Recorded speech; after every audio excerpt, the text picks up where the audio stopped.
सर्वांना नमस्कार.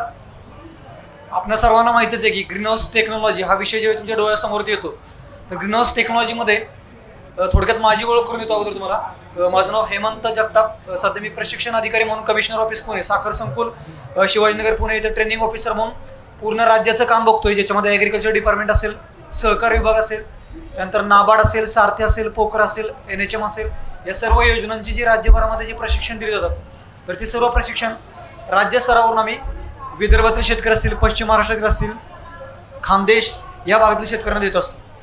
आजचा जो आपला विषय आहे तो आहे शेडनेट हाऊस तंत्रज्ञान किंवा ज्याला आपण म्हणतो की green house technology. Green house technology हा विषय जेव्हा तुम्ही डोळ्यासमोर घेता तर ग्रीन हाऊसमध्ये जनरली दोन पार्ट आहेत. एक पहिला जो पार्ट आहे तो आहे शेडनेट हाऊस आणि दुसरा जो पार्ट आहे तो आहे पॉली हाऊस. बऱ्याचशा वेळेस लोकांच्या मनामध्ये प्रश्न असा पडतो की विदर्भामध्ये टेम्परेचर जास्त असतं किंवा विदर्भामधली जी काही भौगोलिक कंडिशन आहे त्याच्यामध्ये तुम्हाला हे तंत्रज्ञान तुम्ही विदर्भामध्ये करू शकता किंवा नाही. तर जनरली ग्रीन हाऊस टेक्नॉलॉजी करण्याची गरज आपल्याला का भासली तर ग्रीन हाऊसमध्ये जनरली 4 घटक आहेत. एक आहे तापमान, दुसरा आहे सूर्यप्रकाश, तिसरं आर्द्रता आणि चौथं कार्बन डायऑक्साईड. तापमान, सूर्यप्रकाश, आर्द्रता आणि कार्बन डायऑक्साईड हे 4ही घटक जर का तुम्ही बाहेरच्या वातावरणामध्ये कंट्रोल करू शकला असता किंवा नियंत्रित करू शकला असता तर तुम्हाला हे ग्रीन हाऊस टेक्नॉलॉजी करण्याची गरज भासली नसती, कारण आपण ते ओपन कंडिशनमध्ये कंट्रोल करू शकतो. दुसऱ्या भाषेमध्ये सांगायचं झालं तर तापमान, सूर्यप्रकाश, आर्द्रता आणि कार्बन डायऑक्साईड हे वातावरणीय घटक कशा प्रकारे आपण नियंत्रित करू शकतो हे नियंत्रित करण्यासाठी जी प्रणाली राबवली जाते त्याला आपण म्हणतोय ग्रीन हाऊस टेक्नॉलॉजी किंवा ग्रीन हाऊस तंत्रज्ञान. या ग्रीन हाऊस तंत्रज्ञानामध्ये 2 पार्ट आहेत. एक पहिला जो पार्ट आहे तो आहे शेडनेट हाऊस आणि दुसरा जो पार्ट आहे तो आहे पॉली हाऊस. शेडनेट हाऊसचा जर का तुम्ही थोडक्यात एक व्याख्या त्याची जाणून घेतली तर तुम्हाला याच्यामध्ये दिले की शेडनेट हाऊस म्हणजे एक सांगाड असलेली फ्रेम असते की ज्याच्यामध्ये तुम्ही UV संस्कृत नायलॉनच्या धाग्यापासून त्याला तुम्ही वरती कवरिंग, एक आवरण म्हणून एक कवरिंग मटेरियल टाकलेलं असतं. बरेचशा वेळेस लोक असा आम्हाला प्रश्न विचारतात की ग्रीन हाऊस म्हणजे नक्की काय, शेडनेट हाऊस म्हणजे नक्की काय, किंवा पॉली हाऊस म्हणजे नक्की काय, किंवा हरितगृह म्हणजे नक्की काय. तर या 4 संज्ञांचा जेव्हा तुम्ही एकत्रितरित्या वापर करायला बघता किंवा विचार करायला बघता तर ग्रीन हाऊस या संकल्पनेमध्येच 2 गोष्टी आल्या येतात. एक आहे शेडनेट हाऊस आणि दुसरी गोष्ट ती म्हणजे पॉली हाऊस.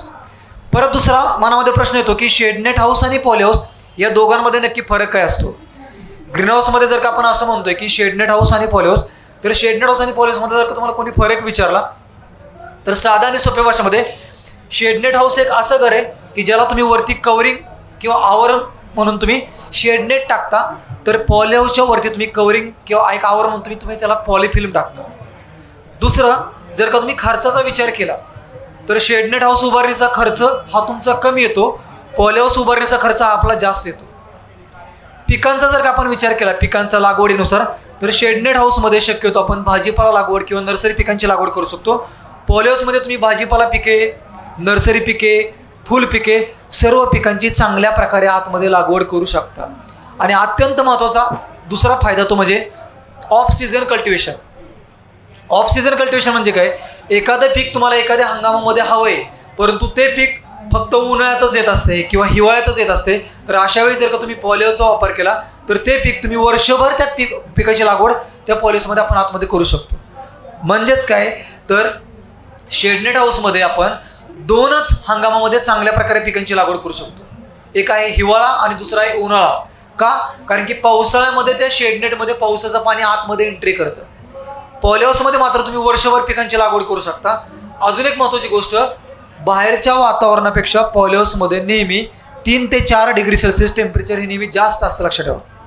बाहेरच्या वातावरणापेक्षा पॉली हाऊसमध्ये 3 ते 4 डिग्री सेल्सिअस तापमान हे नेहमी जास्त असतं. परंतु तुम्हाला ते कंट्रोल कसं करायचं आहे, आतमध्ये तुम्हाला फॉगर सिस्टीम बसवायची, बाजूला तुम्हाला त्या पॉली हाऊसला पडदे बसवायचे. या गोष्टीनं तुम्हाला आतमधलं तापमान असेल, आर्द्रता असेल, या गोष्टींची नियंत्रण करायचं. दुसरं, हे जे शेडनेट हाऊस आपण बघतोय तर एखाद्या व्यक्तीला जर का राज्यामध्ये आपल्याला शेडनेट हाऊस करायचं असेल तर शेडनेट हाऊसचे वेगवेगळे फायदे आहेत. सगळ्यात महत्त्वाचा फायदा दिला आहे की बाजारपेठेमध्ये तुम्हाला ज्या पिकाची डिमांड आहे, बाजारपेठेमध्ये जे तुमचं पीक चालणार आहे त्या पिकानुसार तुम्ही त्याची लागवड करू शकता. दुसरं तुम्हाला याच्यामध्ये दिलं आहे की थ्रू आउट द इयर म्हणजे वर्षभर तुम्ही पिकांची लागवड करू शकता. नंतर लहान झाड असतील, रोपवाटिक असेल, औषधी व सुगंधी वनस्पती असतील, नर्सरी रोप असतील, मसाला पिकांची रोप असतील, या सर्वांची तुम्ही लागवड याच्यामध्ये चांगल्या प्रकारे घेऊ शकता. जसं सुरुवातीला तुम्हाला मी सांगितलं होतं की वातावरणातील जे 4 घटक आहेत, तापमान, सूर्यप्रकाश आणि आर्द्रता आणि कार्बन डायऑक्साईड, या गोष्टींचं नियंत्रण हे तुम्ही बऱ्यापैकी शेडनेट गृहामध्ये चांगल्या प्रकारे करू शकता. तुम्हाला पाहिजे तसं वातावरण, तुम्हाला पाहिजे तसं आतमधलं हवामान किंवा क्लायमेटिक कंडिशन हे आपण फॉगरच्या साहाय्याने आतमध्ये आपण कंट्रोल करू शकतो. आणि पिकांचं जर का तुम्ही चांगल्या प्रकारे मॅनेजमेंट केलं तर तुम्हाला हमखास वर्षभरामध्ये चांगल्या प्रकारे तुम्हाला आतमध्ये प्रोडक्शन मिळालं जातं. आता दुसरा अत्यंत महत्त्वाची गोष्ट, समजा तुम्हाला असं वाटलं की आपल्याला विदर्भामध्ये शेडनेट गृहाची उभारणी करायची आहे किंवा शेडनेट गृहामध्ये मला पिकांची लागवड करायची, तर याच्यामध्ये अत्यंत महत्त्वाची गोष्ट ती म्हणजे जर का तुम्हाला विदर्भामध्ये शेडनेट गृहाची उभारणी करायची असेल तर गव्हर्नमेंटच्या नियमानुसार शेडनेट गृहामध्ये आपण त्याच्या छताच्या आकारानुसार 2च प्रकार केले आहेत. एक पहिला जो प्रकार आहे तो तुम्हाला दिला आहे तो म्हणजे सपाट छताचे शेडनेट गृह किंवा तुम्ही त्याला म्हणताय फ्लॅट टाईप नेट हाऊस. एक तर सपाट छताचे शेडनेट गृह तुम्हाला करावं लागेल किंवा दुसरा जो प्रकार आहे तो आहे गोलाकार प्रकारचे नेट हाऊस किंवा त्याला आपण म्हणतोय राऊंड टाईप नेट हाऊस. म्हणजेच काय, विदर्भामध्ये जर का तुम्हाला शेडनेट गृहाची उभारणी करायची असेल तर फ्लॅट टाईप आणि राऊंड टाईप या 2 पैकी कुठल्या तरी एका प्रकाराचीच तुम्हाला उभारणी करावी लागेल, तरच तुम्हाला गव्हर्नमेंट त्याच्यासाठी मदत करणार आहे. त्यातली त्यात मी तुम्हाला सांगेल की विदर्भाची जर का भौगोलिक परिस्थिती बघितली तर आपण फ्लॅट टाईपपेक्षा राऊंड टाईप नेट हाऊस केलेलं कधी पण चांगलं. राऊंड टाईप म्हणजे आता तुम्ही जे बसला ह्याच्यामध्ये, तर ह्याचा जो शेप आहे हा तुम्हाला थोडासा असा त्रिकोणी दिसतोय, परंतु याला जर का वरती आपण टनेल शेपमध्ये किंवा अर्धगोलाकारामध्ये घेतला तर हा तुमचा राऊंड शेप होईल. जेवढी उंची तुमची जास्त असणार आहे, जेवढी हाईट तुमची जास्त असणार आहे, तेवढं आतमध्ये व्हेंटिलेशन चांगल्या प्रकारे होणार आहे. फॉगर्स असतील आतमध्ये किंवा आतमध्ये तुमची ड्रिप सिस्टीम असतील, बाजूचे पडदे असेल, याच्यामुळे तुम्हाला आतमध्ये चांगल्या प्रकारे वातावरणीय घटक मेंटेन करता येणार आहे. फ्लॅट टाईपमध्ये काय होतं, उंची कमी असल्यामुळे आतमध्ये तुम्हाला वातावरणीय घटक कंट्रोल करायला थोडीशी अडचण येते. त्यामुळे विदर्भामध्ये शक्यतो तुम्ही या 2 प्रकारापैकी राऊंड टाईप नेट हाऊसचा वापर करा. परत तुमच्या मनामध्ये प्रश्न असा पडला असेल की शासनाने फ्लॅट टाईप आणि राऊंड टाईप हे 2च प्रकार नेट हाऊसमध्ये का केलेत. फ्लॅट टाईप हा जो प्रकार आहे, या फ्लॅट टाईपमध्ये तुम्ही कमी उंचीची भाजीपाला पिकांची लागवड करू शकता. ज्या शेतकऱ्याकडे पैसे कमीत असा शेतकरी सुरुवात करताना फ्लॅट टाईप नेट हाऊसपासून सुरुवात करू शकतो. ज्या शेतकऱ्यांना कमी उंचीच्या भाजीपाला पिकांची नर्सरी टाकायची, रोपवाटिका टाकायची, असे शेतकरी फ्लॅट टाईप नेट हाऊस किंवा सपाट छताच्या नेट हाऊसची उभारणी करू शकतात.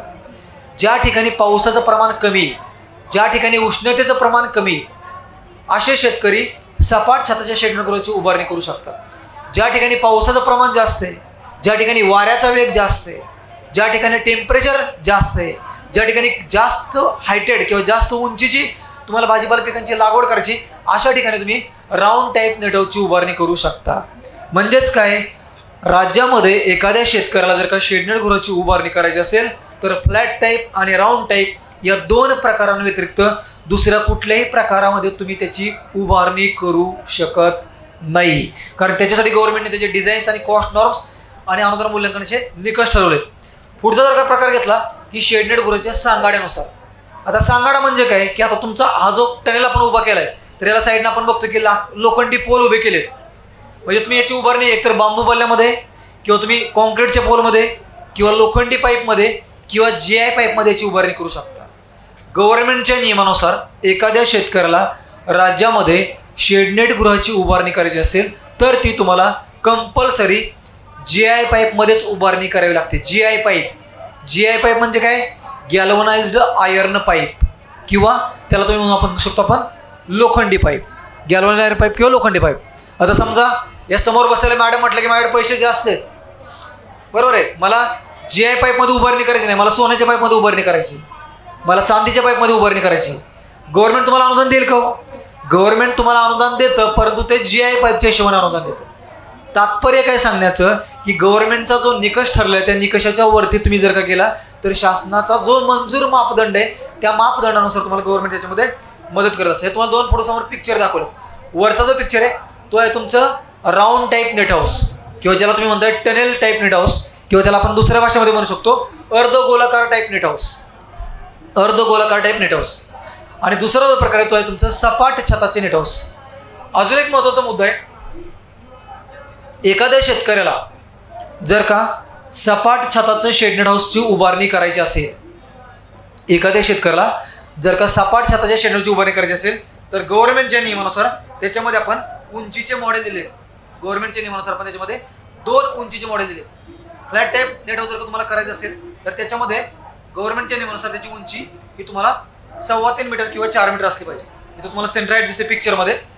हे जर का फ्लॅट टाईप नेट हाऊस असेल तर त्याची मधली उंची किंवा ज्याला आपण सेंटर हाईट म्हणतो तर ती तुमची एकतर 3.25 मीटरमध्ये पाहिजे किंवा 4 मीटर पाहिजे.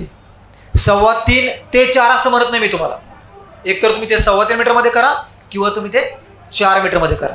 आता परत एखादा शेतकरी म्हटला की मला 4 मीटर नाही करायचं, मला 5 मीटरमध्ये करायचं आहे किंवा मला 5.5 मीटरमध्ये करायची, मला 6 मीटरमध्ये करायचे, तर तुम्ही याची उभारणी 6 मीटर असेल 10 मीटर असेल त्याच्यामध्ये करू शकता. परंतु गव्हर्नमेंट तुम्हाला अनुदान देताना ते तुम्हाला मॅक्झिमम 4 मीटरच्या हिशोबानेच गव्हर्नमेंट तुम्हाला याच्यामध्ये अनुदान देणार आहे. समजा एखादा शेतकरी म्हटलं की मला याची उभारणी करत असताना मला ते 3.5 मीटर उंचीमध्ये करायचे, तरी पण तुम्हाला गव्हर्नमेंट अनुदान देतं. परंतु ते अनुदान हे तुम्हाला 3.25 मीटरच्या हिशोबाने गव्हर्नमेंट तुम्हाला अनुदान दिलं जातं. दुसरा जो आपण प्रकार बघितला, दुसऱ्या प्रकाराकडे जाण्यापूर्वी थोडंसं तुम्हाला मी या पिक्चरमध्ये एखाद्या ग्रीन हाऊस मधलं जे स्ट्रक्चर असतं त्या स्ट्रक्चरमध्ये कुठल्या पार्ट्सला काय म्हणतात आणि त्याचा रोल किती महत्त्वाचा आहे त्याच्यामध्ये. आता समोर जे तुम्हाला पिक्चर दिसतंय त्या पिक्चरच्या खाली तुम्हाला एक बघा पांढरं कापड दिसतंय खाली ग्राउंड लेवलला. ते जे पांढरं कापड आहे त्या पांढऱ्या कापडाला आपण म्हणतो एप्रॉन पेपर किंवा स्कर्टिंग पेपर. खाली जे पांढरे कापड आपण लावलेलं आहे त्याला आपण म्हणतो एप्रॉन पेपर किंवा स्कर्टिंग पेपर. त्याचा रोल काय हो, तो कशासाठी आपण बसवतो तर एप्रॉन पेपर किंवा स्कर्टिंग पेपरचा रोल आहे रात्रीच्या वेळी जे झाडं आहेत तर ते झाडं कार्बन डायऑक्साईड वायू सोडतात. रात्रीच्या वेळी ह्या झाडांनी जो कार्बन डायऑक्साईड वायू सोडलेला आहे तर तो कार्बन डायऑक्साईड वायू इतर वायूंच्या तुलनेमध्ये जड असतो आणि तो तुमच्या त्या 1 मीटरच्या लेवलपर्यंत आतमध्ये साठवून राहतो. बऱ्याचशा वेळी जेव्हा मी अधिकाऱ्यांना प्रश्न विचारतो की त्या एप्रॉन पेपर किंवा त्या कापडाचा रोल काय, तर बरेचशे वेळ लोक म्हणतात की आतमध्ये कुत्रे शिरून आहेत, मांजरं शिरून आहेत, उंदीर शिरून आहेत, घुशी शिरून आहेत. तर तसा त्याचा रोल नाही. याचा जो मेजर रोल आहे तो रात्रीच्या वेळी झाडांनी सोडलेला कार्बन डायऑक्साईड वायू तुम्ही आतमध्ये स्टोअर करून ठेवणे. म्हणून ग्रीन हाऊसमध्ये एप्रॉन पेपरला अनन्यसाधारण महत्त्व आहे. हा एप्रॉन पेपर तुमचा 1.5 मीटर असतो, जमिनीमध्ये अर्धा मीटर गाडलेला असतो आणि जमिनीच्या वरती तो 1 मीटर असतो आणि हा साधारणतः 120 GSMचा असतो. 120 GSM म्हणजे काय, याच्या जर का तुम्ही 1/1 मीटरच्या तुकड्याचं वजन केलं तर ते वजन तुमचं 120 ग्रॅम प्रति स्क्वेअर मीटर भरतं. आणि हा पूर्णपणे UV स्टॅबिलाइज्ड असतो. UV स्टॅबिलाइज्ड असतो म्हणजे काय, सूर्यप्रकाशाची किरणं पडली किंवा पावसाचं पाणी जरी पडलं तरी तुमचा तो पेपर खराब होत नाही. कुत्र्यांनी जरी त्याला धडक मारली तरी तुमचा तो पेपर खराब होत नाही. पण तो पेपर तुम्हाला दर 3 ते 4 वर्षांनी बदलावा लागतो. त्या पेपरच्या वरती परत तुम्हाला दुसऱ्या वरती बघा एक पांढरं कापड दिसतंय, याला आपण म्हणतो इन्सेक्ट नेट. इन्सेक्ट नेटचा उद्देश असतो की बाहेरच्या वातावरणामधले जे कीटक आहेत तर ते कीटकांनी आतमध्ये एंट्री करायला नको. आणि इन्सेक्ट नेटला पण गव्हर्नमेंटच्या नियमानुसार एक BIS कोड दिलेला असतो. हे तुम्हाला समोर पिक्चर दाखवतो मी इन्सेक्ट नेटचा. हा इन्सेक्ट नेट आहे, ही इन्सेक्ट नेट असते अशा प्रकारे. आणि याचा जो रोल आहे या इन्सेक्ट नेटचा, याचा BIS कोड आहे IS 16513/2016. या इन्सेक्ट नेटचा BIS कोड असतो IS 16513/2016. हा इन्सेक्ट नेटवरती तुम्हाला दिसत नाही, परंतु ते इन्सेक्ट नेट त्या कंपनीवाल्याने आपल्याला टाकल्यानंतर त्याच्याबरोबर तुम्हाला एक टेस्टिंग रिपोर्ट घ्यावा लागतो आणि त्या टेस्टिंग रिपोर्टमध्ये त्याचा उल्लेख केलेला असतो. याच्यामध्ये जनरली एक 3 प्रकार असतात. इथे 36 मेश झाले परंतु ते ॲक्च्युली 30 मेश आहे. 30 मेश, 40 मेश आणि 50 मेश. मार्केटमध्ये तुम्हाला इन्सेक्ट नेट मिळतं ना, 30 मेश, 40 मेश आणि 50 मेश याच्यामध्ये मिळते. आता परत मनामध्ये प्रश्न येतो की मेश म्हणजे काय हो नक्की. मेश साईज याचा अर्थ असतो एका लिनियर स्क्वेअर इंचामध्ये नंबर ऑफ होल्स किंवा छिद्रांची संख्या किती. म्हणजे जर का तुम्हाला मी म्हटलं की तुम्ही ग्रीन हाऊसमध्ये 40 मेशची इन्सेक्ट नेट वापरा तर त्या एक लिनियर स्क्वेअर इंचामध्ये 40 होल्स असतात आणि ते 105 GSMचं असतं. 105 GSM याचा अर्थ असा आहे की त्याच्या 1/1 मीटरच्या तुकड्याचं वजन भरतं 105 ग्रॅम प्रति स्क्वेअर मीटर. म्हणजे इथं जरी हे 3 प्रकार असले तरी तुम्हाला गव्हर्नमेंटच्या नियमानुसार 40 मेशचीच इन्सेक्ट नेट बसवावी लागते जिचा रंग पांढरा असतो. अजून एक महत्त्वाचा गोष्ट आहे ग्रीन हाऊसमध्ये, जिथं तुम्हाला उभारणी करणारा कंपनीवाला हा 100% फसवतो. जिथं तुम्हाला जो उभारणी करणारा कंपनीवाला आहे तो 100% फसवतो. तो घटक म्हणजे GI पाईप. म्हणजे मी जर का म्हटलं 10 गुंठ्याच्या पॉलिसमध्ये 10 गुंठ्याची किंमत 10 लाख रुपये असेल तर त्याच्यामध्ये 7.5 ते 8 लाख रुपये किंमत फक्त आणि फक्त या GI पाईपचीच असते. म्हणजे त्या लोखंडी सांगाड्याचीच असते आणि याच्यामध्ये तुम्हाला कंपनीवाले फसवतात. याच्यामध्ये जनरली GI पाईपमध्ये 3 ग्रेड्स असतात. GI पाईपमध्ये जनरली 3 ग्रेड्स असतात. ए ग्रेड, बी ग्रेड आणि सी ग्रेड. ए ग्रेडचा जो पाईप आहे त्याच्यावरती पिवळ्या रंगाचा पट्टा असतो. बी ग्रेडचा जो पाईप आहे त्याच्यावरती निळ्या रंगाचा पट्टा असतो आणि सी ग्रेडचा जो पाईप आहे त्याच्यावरती लाल रंगाचा पट्टा असतो. आपल्याला गव्हर्नमेंटच्या नियमानुसार तुम्हाला ग्रीन हाऊसची उभारणी करत असताना नेहमी बी ग्रेडचा पाईप वापरायचा आहे, बी ग्रेडचा, की ज्याच्यावरती निळ्या रंगाचा पट्टा आहे. अजून याच्या पुढे जाऊन तुम्हाला मी सांगतो की पाईपमध्ये उलटं असतं. पाईपमध्ये उलटं असतं म्हणजे काय? ए ग्रेडचा पाईप म्हणजे सगळ्यात लो क्वालिटीचा पाईप असतो, बी ग्रेडचा पाईप म्हणजे मिडियम पाईप असतो आणि सी ग्रेडचा पाईप म्हणजे उच्चतम क्वालिटीचा पाईप असतो. आपल्याला जनरली काय वाटतं ए ग्रेडमध्ये म्हणजे सुपर पाईप, पण पाईपमध्ये उलटे. ए ग्रेड म्हणजे लाईट वेटवाला वजनाने हलका पाईप आहे, बी ग्रेड म्हणजे मिडियम साईजचा पाईप आणि सी ग्रेड म्हणजे चांगल्या किंवा उच्च प्रतीचा पाईप असतो. आपण ग्रीन हाऊसमध्ये बी ग्रेडचा पाईप प्रेफर करतो, परंतु एखाद्या शेतकऱ्याने जर का सी ग्रेडचा जरी पाईप बसवला तरी त्याला पण आपण अनुदान देतो. ए ग्रेडचा जर का पाईप दिला तर मात्र त्याला आपण त्या शेतकऱ्याला अनुदान देत नाही. अजून एक महत्त्वाची गोष्ट, या प्रत्येक पाईपवरती आपल्याला IS 1161/2014 तुम्हाला तिथं बॉक्समध्ये दिसतंय. तर हा प्रत्येक पाईपवरती 1 मीटरला हा गव्हर्नमेंटचा BIS कोड असणं कंपल्शन आहे किंवा बंधनकारकच आहे. IS 1161/2014 हा जर का BIS कोड त्या पाईपवरती नसेल तर आपण तो पाईप किंवा ते स्ट्रक्चर गव्हर्नमेंटच्या सबसिडीमधून रिजेक्ट करतो किंवा कॅन्सल करतो. त्यामुळे कंपल्सरी IS 1161/2014 हा कोड त्याच्यावरती असलाच पाहिजे. दुसरी गोष्ट आहे, पाईपमध्ये 2 गोष्टी महत्त्वाच्या असतात. एक म्हणजे समजा मी पकडले की हा पाईप आहे, तर या पाईपचा जो तुम्हाला व्यास दिसतोय, व्यास ज्याला मी म्हणतो आउटसाईड डायमीटर किंवा बाहेरचा व्यास, आणि दुसरी गोष्ट आहे त्याच्या आतमधली थिकनेस किंवा जाडी, आतमधली थिकनेस किंवा जाडी. मराठीमध्ये एक म्हण आहे बघा, बडा घर आणि पोकळ वासा. म्हणजे दिसताना कंपनीवाला शक्यतो तुम्हाला त्याच्या ओढीमध्ये व्यासामध्ये कोण फसवत नाहीत, फसवतात ते तुम्हाला त्याच्या जाडीमध्ये. पाईप दिसताना तुम्हाला खूप स्ट्रॉंग दिसेल परंतु आतून तो खूप नाजूक असतो. त्यामुळे तुम्हाला त्या पाईपचा ओढी आणि थिकनेस या 2 गोष्टी काउंट करणं गरजेचं आहे. अजून एक महत्त्वाची गोष्ट आहे, पॉलिहाऊसमध्ये जे तुम्ही वरून पॉलिफिल्म टाकता, या पॉलिफिल्ममध्ये पण जनरली 3 कलर आहेत. एक आहे व्हाईट, दुसरा येलो आणि तिसरा मार्केटमध्ये रिसेंटला आला तो म्हणजे ब्ल्यू कलर. म्हणजे पांढरा, पिवळा आणि निळा या 3 रंगामध्ये तुम्हाला पॉलिहाऊसच्या प्लास्टिकची फिल्म तुम्हाला मार्केटमध्ये विकत मिळते. ही जी फिल्म आहे याचा गव्हर्नमेंटचा BIS कोड आहे IS 15827/2019. ही जी पॉलिहाऊसची पॉलिफिल्म आहे हिचा गव्हर्नमेंटचा BIS कोड आहे IS 15827/2019. हा कोड पण तुम्हाला त्या फिल्मवरती दिसत नाही. हा कोड पण तुम्हाला त्या फिल्मवरती दिसत नाही. हा कोड तुम्हाला त्याच्यावर जे 6 महिन्याच्या आतील एक टेस्टिंग रिपोर्ट घ्यावा लागतो, त्याच्यावर तुम्हाला ही फिल्म दिसते. या फिल्मचा रोल काय आहे? पॉलिहाऊसमध्ये जेव्हा तुम्ही पांढऱ्या रंगाची फिल्म बसवता किंवा पिवळ्या रंगाची फिल्म बसवता, शक्यतो आम्ही सांगतो की ज्या लोकांना नर्सरी करायची आहे, ज्या लोकांना गुलाबाची लागवड करायची, असे लोक पॉलिहाऊसला पिवळ्या रंगाची फिल्म वापरलेले चांगले रिझल्ट आहेत. ज्या लोकांना जेरबेरा, ढोबळी मिरची, काकडी, टोमॅटो, कार्नेशन इतर पिकं घ्यायची तर ते लोक तिथं आतमध्ये तुम्ही पांढऱ्या रंगाची फिल्म टाकू शकता. या फिल्ममध्ये काही इंटरनली गुणधर्म आहेत, जसं की अँटीडस्ट. अँटीडस्ट म्हणजे वातावरणामधले जे धुलीकण आहेत त्या धुलीकणांचा त्या फिल्मवरती काही परिणाम होत नाही. अँटी सल्फर जे तो आपण गंधकयुक्त रसायनांची फवारणी करत असतो, त्या गंधकयुक्त रसायनाचा त्या फिल्मवरती काही परिणाम होत नाही. अँटी अल्गल ग्रोथ, पावसाळ्यामध्ये जे काही शेवाळ वगैरे वाढतात त्या शेवाळाच्या त्याच्यावरती काही परिणाम होत नाही. बरोबर आहे. UV स्टॅबिलायझेशन, सूर्यप्रकाशाचे जे अतिनील किरण त्याच्यावरती एंट्री करतात त्याच्यामुळे तुमच्या त्या फिल्मवरती काही परिणाम होत नाही. या फिल्मची जी जाडी, ही जाडी असते 200 मायक्रॉन आणि ही फिल्म तुम्हाला प्रत्येकी 3 वर्षानंतर बदलणं अपेक्षित आहे. जरी 3 वर्षानंतर तुम्हाला ती फिल्म दिसायला चांगली दिसत असली तरी पण आपल्याला ती फिल्म दर 3 वर्षानंतर तुम्हाला बदलावी लागते.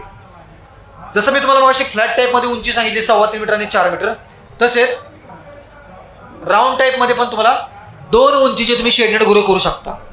राऊंड टाईपमध्ये पण तुम्ही 2 उंचीमध्ये उभारणी करू शकता. एक आहे त्याची मधली उंची एकतर 4 मीटर किंवा 5 मीटर. राज्यामध्ये म्हणजे आपल्या याच्या निष्कर्ष काय निघाला, एक तर तुम्हाला 2च प्रकार करायचे, सपाट किंवा राऊंड. आणि सपाट ज्यांना करायचे त्याच्यामध्ये उंची एकतर 3.25 मीटर पाहिजे किंवा 4 मीटर पाहिजे, आणि राऊंड टाईपमध्ये उंची एकतर तुम्हाला 4 मीटर पाहिजे किंवा 5 मीटर पाहिजे. म्हणजे उंचीमध्ये पण 2 मॉडेल आणि प्रकारामध्ये पण तुमचे 2 प्रकार आहेत. 2 प्रकार आणि ह्या 4 उंचीच्या मॉडेल्समध्येच तुम्हाला याची उभारणी करणं गरजेचं आहे. राऊंड टाईपमध्ये याची उंची आहे 4 मीटर किंवा 5 मीटर. आता सगळ्यात महत्त्वाचा खर्च किती येतो तुम्हाला. तुमच्यापैकी ज्या शेतकऱ्यांना सपाट छताचं शेडनेट हाऊस उभारणी करायची आहे त्यांना 10 गुंठ्याला साधारणतः तुम्हाला 5,95,000 म्हणजे थोडक्यात आपण पकडू की 6 लाखापर्यंत तुम्हाला खर्च येतोय 10 गुंठ्याला.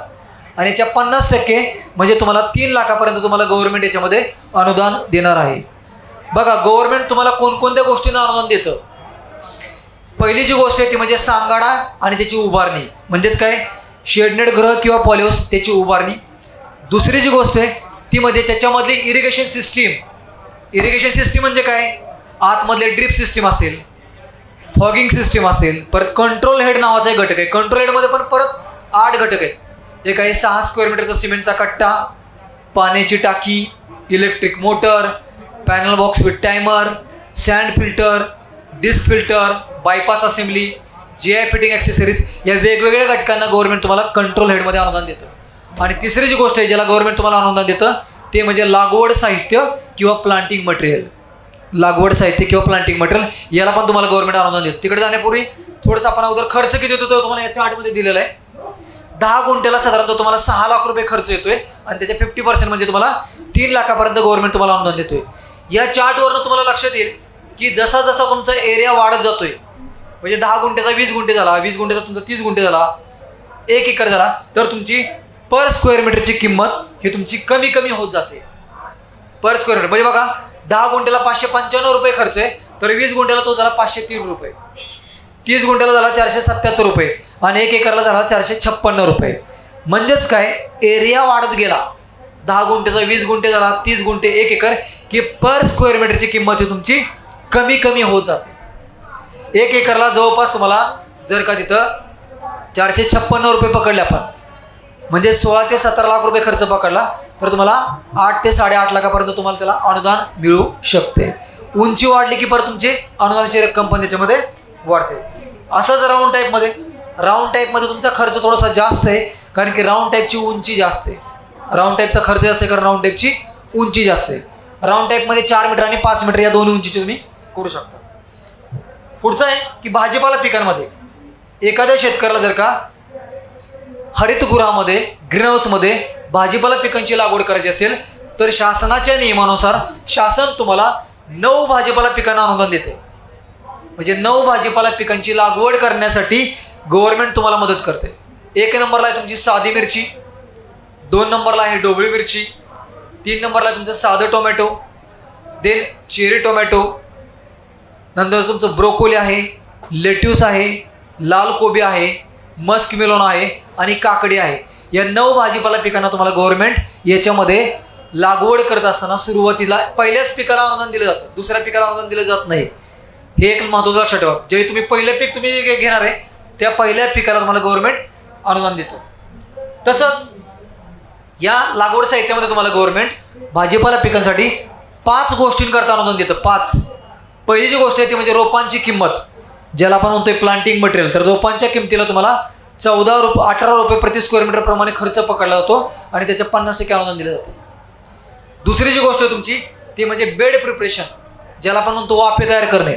मग वाफे तयार करताना तुमच्या आतमधली लाल माती आली, भाताचं तूस आलं, लेबरचा खर्च आला, मजुरीचा खर्च आला, निर्जंतुकीकरणाचा खर्च आला, या सर्वांना मिळून आपण 18 रुपये प्रति स्क्वेअर मीटर प्रमाणे हे पकडतोय आणि त्याच्या 50% आपण त्याला अनुदान देतोय. तिसरी जी गोष्ट ती आहे प्लास्टिक मल्चिंग. तुमची प्लास्टिक आच्छादन. याला पण गव्हर्नमेंटच्या नियमानुसार आपण 14 रुपये प्रति स्क्वेअर मीटर एवढा खर्च पकडला जातो आणि त्याच्या 50% म्हणजे 7 रुपये प्रति स्क्वेअर मीटर प्रमाणे आपण त्याला अनुदान देतो. आणि शेवटचे 2 घटक ते म्हणजे वॉटर सोल्युबल फर्टिलायझर्स, म्हणजे विद्राव्य खतं आणि पेस्टिसाइड, या दोन्हीला पण आपण 45 रुपये प्रति स्क्वेअर मीटर प्रमाणे खर्च पकडून सगळा मिळून आपण टोटल लागवड साहित्यासाठी भाजीपाला पिकांमध्ये 140 रुपये प्रति स्क्वेअर मीटर एवढा खर्च पकडतो आणि त्याच्या 50% आपण त्या शेतकऱ्याला अनुदान देतो. ही भाजीपाला पिकांमध्ये या 9 भाजीपाला पिकांशिवाय आणि या 5 घटकांव्यतिरिक्त दुसऱ्या कुठल्याही घटकाला आपण अनुदान देत नाही. तसंच फुल पिकांमध्ये जसं आपण भाजीपाला पिकांमध्ये 9 भाजीपाला पिकांचा विचार केला, तसं फुल पिकांमध्ये 4च फुल पिके. एक आहे जर्बेरा, दुसरा आहे कार्नेशन, तिसरा आहे अँथोरियम आणि चौथा आहे ऑर्किड. गुलाबाला सबसिडी नाही आहे, लिलियमला सबसिडी नाही आहे. शेवंतीला सबसिडी नाही आहे. जर्बेरा, कार्नेशन, अँथोरियम आणि ऑर्किड या 4 फुलपिकांची जर का लागवड तुम्हाला ग्रीन हाऊसमध्ये करायची असेल तर गव्हर्नमेंट तुम्हाला या 4 गोष्टींकरता अनुदान देते. पहिली जी गोष्ट तुमची ते प्लांटिंग मटेरियल म्हणजे लागवड साहित्याचा खर्च. दुसरी जी गोष्ट तुमची म्हणजे वाफे तयार करण्याचा खर्च, विद्रव्य खतांचा खर्च आणि औषधांचा खर्च. ह्याला कार्नेशन आणि जर्बेराचा आपण एक ग्रुप बनवलाय आणि अँथोरियम आणि ऑर्किडचा आपण एक ग्रुप बनवलाय. कार्नेशन आणि जर्बेरा तुम्हाला 610 रुपये प्रति स्क्वेअर मीटर प्रमाणे खर्च पकडला जातो. म्हणजेच त्याच्या 50% म्हणजे आपण 305 रुपये प्रति स्क्वेअर मीटर प्रमाणे अनुदान देऊ शकतो. या उलट अँथोरियम आणि ऑर्किडला आपण 700 रुपये खर्च पकडलेला आहे आणि त्याच्या 50% म्हणजेच आपण 350 रुपये प्रमाणे त्याला आपण अनुदान देऊ शकतो. आता पुढचा पार्ट महत्त्वाचा तो म्हणजे शेडनेट. ग्रीन हाऊसमध्ये जे आपण शेडनेट टाकतो या शेडनेटमध्ये पण 2 प्रकार असतात. एक असते टेपनेट आणि दुसरी असते मोनोनेट. टेप आणि मोनोनेटमध्ये फरक आहे. तर टेपनेट तुमची अशी जाड टेपसारख्या धाग्यामध्ये विणलेली असते आणि मोनोनेट ही तुमची एक केसासारख्या सिंगल फिलामेंटच्या धाग्यामध्ये विणलेली असते. टेपनेटचा गव्हर्नमेंटचा BIS कोड आहे IS 16008 पार्ट 1 2016 आणि मोनोनेटचा गव्हर्नमेंटचा BIS कोड आहे IS 16008 पार्ट 2 2016. म्हणजे शेडनेट गुरामध्ये तुम्ही उभारणी करत असताना मोनोनेट किंवा टेपनेट या दोघांचा पण वापर करू शकता. फरक एकच आहे की मोनोनेटचं आयुष्यमान जास्त आहे टेपनेटपेक्षा आणि मोनोनेट थोडीशी महाग आहे. त्यामुळे तुम्ही मोनोनेटमध्ये जर काय केलं, फक्त विदर्भामध्ये काय होतं मोनोनेटमध्ये टेम्परेचर थोडंसं अजून परत जास्त वाढतं. तेव्हा तुम्ही टेपनेट जरी विदर्भात टाकली तरी पण तुमच्या याच्यामध्ये चालू शकतो. BIS कोड दोन्हीचे पण आहे. एकामध्ये पार्ट 1 आणि दुसऱ्यामध्ये पार्ट 2. आता ती शेडनेट अजून एक ग्रीन हाऊसमध्ये महत्त्वाचा पार्ट येतो म्हणजे टक्केवारी. शेडनेटची टक्केवारी आपण कधी कधी ऐकतो बघा, 35% शेडनेट, 50% शेडनेट किंवा 75% शेडनेट. हा शेडनेटच्या टक्केवारीमधला नक्की कन्सेप्ट काय आहे त्याच्या नावामध्ये दिले बघा. 35% शेडिंग नेट. शेडिंग नेट म्हणजे काय, सावलीचं प्रमाण आहे. 35% शेडिंग नेट याचा अर्थ ज्यातून 35% सावली पडते आणि 65% सूर्यप्रकाश पडतो. 50% शेडिंग नेट याचा अर्थ 50% सावली 50% सूर्यप्रकाश. 75% शेडिंग नेट याचा अर्थ 75% सावली 25% सूर्यप्रकाश. विदर्भामध्ये ऑलरेडी टेम्परेचर जास्त असतं. विदर्भामधली जर का भौगोलिक कंडिशन घेतली त्यामुळे तुम्ही इथं 50%पेक्षा जास्त टक्केवारीची नेट टाकली आपल्या भागामध्ये तर ते उपयोगी ठरू शकतं. 35% नेटमध्ये फक्त 35% सावली पडणार आहे आणि उरलेला 65% सूर्यप्रकाश असणार आहे. त्यामुळे शक्यतो तुम्ही 50%, 60% किंवा 50%च्या शेडनेटचा वापर जास्तीत जास्त करावा. अजून एक पुढचा पाठ आहे की ती शेडनेट त्याच टक्केवारीची आहे तुम्ही कसं ओळखणार. समजा 35%ची शेड नाही तर ती 35% आपण कसं ओळखणार, तर 35%च्या शेडनेटचा जर का तुम्ही 1 बाय 1 मीटरचा तुकडा कट केला तर त्याचं वजन भरतंय 80 gram per square metre. 1 by 1 मीटरच्या तुकड्याचं वजन म्हणून आपण त्याला म्हणतोय 80 GSM. देन 50%मध्ये त्याचं वजन भरतंय 94 ग्रॅम पर स्क्वेअर मीटर आणि 50% वजन भरते 113 gram per square metre. 1 by 1 मीटरचा तुकडा कट केल्यानंतर त्याचं जे वजन भरते त्या वजनामध्ये 5 ते 10 ग्रॅम आपण कमी जास्त करून ती शेडनेट त्याच्यासाठी योग्य आहे का अयोग्य आहे किंवा ती त्या टक्केवारीची आहे किंवा नाही हे तुम्ही तिथं चेक करू शकता. 2 गोष्टी महत्त्वाच्या आहेत.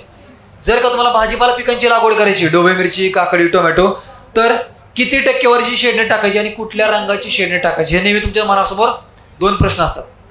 ज्या लोकांना शेडनेट गृहामध्ये नर्सरी करायची त्यांनी शक्यतो वरती हिरव्या रंगाची शेडनेट टाका भाजीपाला नर्सरीसाठी. ज्या लोकांना शोभिवंत झाडांची नर्सरी करायची, शोभिवंत म्हणजे ऑर्नामेंटल प्लांट, तर तुम्ही वरती ब्लॅक कलरची नेट टाका. ज्या लोकांना सीड प्रोडक्शन करायचे किंवा कल्टिवेशन करायचे तर तुम्ही वरती व्हाईट पांढऱ्या रंगाची नेट टाका. ढोबळी मिरची, काकडी, टोमॅटो याला बरेचसे लोक 1 धागा ग्रीन 1 धागा ब्लॅक, 1 धागा ग्रीन 1 धागा व्हाईट म्हणजे ग्रीन प्लस ब्लॅक किंवा ग्रीन प्लस व्हाईट अशा प्रकारची शेडिंग नेट आतमध्ये टाकत असते. हे तुम्हाला दिले बघा. टेप इंटू टेप नेट किंवा मोन इंटू मोन नेटमध्ये ती शेडनेट कशा प्रकारे असते. 1 धागा टेप नेटचा असेल तर आडवा धागा पण टेप नेटचाच असतो. 1 धागा मोन नेटचा असेल तर दुसरा धागा पण तुमचा मोन नेटचाच असतो आतमध्ये. हे अशा काही दिवसात तुम्हाला अशी नेट पाहायला मिळेल की 1 धागा टेप नेटचा असेल आणि दुसरा धागा मोन नेटचा मिक्स असेल. म्हणजे टेप इंटू टेप नेट, मोन इंटू मोन नेट हे कॉमन आहे. याच्या व्यतिरिक्त तुम्हाला काही दिवसांनी अशा नेट मार्केटमध्ये दिसायला लागतील. 1 धागा टेप नेटचा आणि दुसरा धागा मोन नेटचा. ही इन्सिडेंट झाली. आता पुढचा महत्त्वाचा पाठ की तुमच्यापैकी ज्या लोकांना या योजनेमध्ये अप्लाय करायचं आहे तर तुमचे कोणकोणते कागदपत्र लागतात. एक गव्हर्नमेंटची एक वेबसाईट आहे www.mahadbt.gov.in www.mahadbt.gov.in या वेबसाईटवरती तुम्हाला याची ऑनलाईन नोंदणी करावी लागते. ऑनलाईन नोंदणी करताना तुमच्याकडे कोणती कागदपत्र पाहिजेत? एक तुमचा 7/12 उतारा, तुमचा खाते उतारा, तुमचं आधार कार्ड, तुमचं पॅन कार्ड, हे कागदपत्र सुरुवातीला महत्त्वाचे आहेत. एक हमीपत्र आणि बंधपत्र पण असतं, पण त्याची लगेच गरज तुम्हाला नसते. दुसरे, हमीपत्र आणि बंधपत्रामध्ये काय गव्हर्नमेंट तुम्हाला म्हणतंय की तुमच्याकडून लिहून घेतोय. हमीपत्राचा अर्थ असा असतो, बघा तुमच्यापैकी एखाद्या व्यक्तीला जर का शेडनेट गुरं करायचे तर गव्हर्नमेंटच्या नियमानुसार तुम्ही कमीत कमी ते 10 गुंठे ते जास्तीत जास्त 1 एकरापर्यंत करू शकता. म्हणजे कमीत कमी 10 गुंठे आणि जास्तीत जास्त 40 गुंठे. समजा तुम्ही एकट्याने 1 एकराचा लाभ घेतला, म्हणजे तुम्ही म्हटलं की मला यावर्षी 20 गुंठ्याचं करायचं आहे, पुढच्या वर्षी मला परत 20 गुंठ्याचं करायचं, तर तसं चालू शकतं. गव्हर्नमेंट काय म्हणतोय की तुम्ही तुमच्या पूर्ण आयुष्यामध्ये एकदाच फक्त 1 एकरपर्यंत उभारणी करू शकता तुमच्या वैयक्तिक नावावरती. पण तुम्ही म्हटलं की मी यावर्षी 10 गुंठे केले, पुढच्या वर्षी 10 गुंठे करतो, त्याच्यानंतर 10 गुंठे, त्याच्यानंतर 10 गुंठे, तर असे 10 गुंठे तुम्ही 4 वर्ष करू शकता. किंवा तुम्ही एकदम म्हटलं की मला यावर्षी एकदम 1 एकर करायचे, तर गव्हर्नमेंट तुम्हाला एकदम 1 एकर करायला पण परमिशन देतं. तुम्ही म्हटलं मला यावर्षी 20 गुंठे करायचे, पुढच्या वर्षी 20 गुंठे करायचे, तरी पण तसं चालते. तुम्हाला गव्हर्नमेंट तसं पण करते, या वर्षी 20 गुंठे, पुढच्या वर्षी 20 गुंठे, या दोन्ही पण गोष्टीला तुम्ही त्याच्यामध्ये करू शकता. आता या हमीपत्र आणि बंधपत्रामध्ये फरक काय? हमीपत्रामध्ये तुम्ही गव्हर्नमेंटला असं लिहून देत आहे की मी ऑलरेडी मागच्या 2-3 वर्षापूर्वी 20 गुंठ्याच्या ग्रीनहाऊसची उभारणी केलेली आहे आणि मी आता फक्त 20 गुंठ्यासाठीच पात्र राहतोय किंवा उरलेलो आहे. कारण शासनाला कसं कळणार की किती वर्षापूर्वी तुम्ही ऑलरेडी लाभ घेतला आहे किंवा नाही, म्हणून शासन तुमच्याकडून हे लिहून घेतं. दुसरं हमीपत्रामध्ये शासन असं म्हणतं की मी एखाद्या व्यक्तीला जर का तुमच्यापैकी या योजनेचा लाभ घ्यायचा असेल तर गव्हर्नमेंटच्या नियमानुसार तुम्हाला या योजनेकरता 3 किंवा 5 दिवसाचं निवासी प्रशिक्षण करणं बंधनकारक आहे. हे बघा, अशा प्रकारे निवासी ट्रेनिंग करणं तुम्हाला बंधनकारक आहे. आम्ही अशा प्रकारे फॉरेस्ट डिपार्टमेंटचे अधिकारी असतील, वन खात्यामधले जे काही अधिकारी असतील, तिथं नर्सरी वगैरे उभे करतात, तर तुम्हाला गव्हर्नमेंटचे अशा प्रकारे आम्ही ट्रेनिंग पूर्ण नंतर एक गव्हर्नमेंटचं सर्टिफिकेट पण देतो आमच्या योजनेमार्फत. विदर्भातले जे 11 जिल्हे आहेत, म्हणजे नागपूर डिव्हिजनचे 6 जिल्हे आणि अमरावती भागातले 5 जिल्हे, हे 11 जिल्हे माझ्याच अंडर आहेत. म्हणजे तुमच्यापैकी ज्या लोकांना या योजनेमधला या प्रशिक्षणाचा लाभ घ्यायचा असेल तर तुम्ही मला कॉन्टॅक्ट करू शकता. हे प्रशिक्षण तुमच्या इथं येऊन नागपूरमध्ये आपण 5 दिवस मोफत निवासी प्रशिक्षण आपण तुम्हाला गव्हर्नमेंट मार्फत देऊ शकतो. ठीक आहे. हे जर कधी कोणा करायचं असेल, म्हणजे ग्रीन हाऊसचं ट्रेनिंग किंवा शेडनेट नर्सरीचं ट्रेनिंग निवासी 5 दिवसाचं किंवा एक स्पोर्ट्सचं ट्रेनिंग असेल, तर ते तुम्हाला आपण विदर्भामध्ये तुमच्या इथं येऊन आपण मोफत तुम्हाला ते ट्रेनिंग देऊ शकतो. हे ट्रेनिंग झाल्यानंतर तुम्हाला अशा प्रकारे प्रमाणपत्र दिलं जातं. हे प्रमाणपत्र मिळाल्याशिवाय गव्हर्नमेंट तुम्हाला सबसिडी किंवा अनुदान देत नाही. विदाऊट हे प्रमाणपत्र आपल्याला गव्हर्नमेंट 1 रुपया अनुदान देत नाही.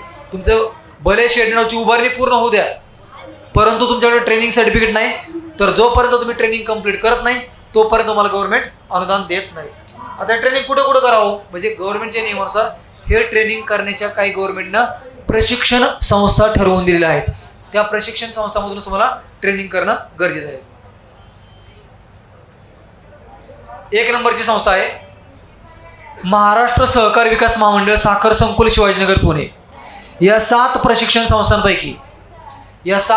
संस्थांपैकी कुठल्याही एका संस्थेचं तुमच्याकडं कमीत कमी 3 किंवा 5 दिवसाचं निवासी प्रशिक्षण असल्याशिवाय या 7 संस्थांचंच पाहिजे.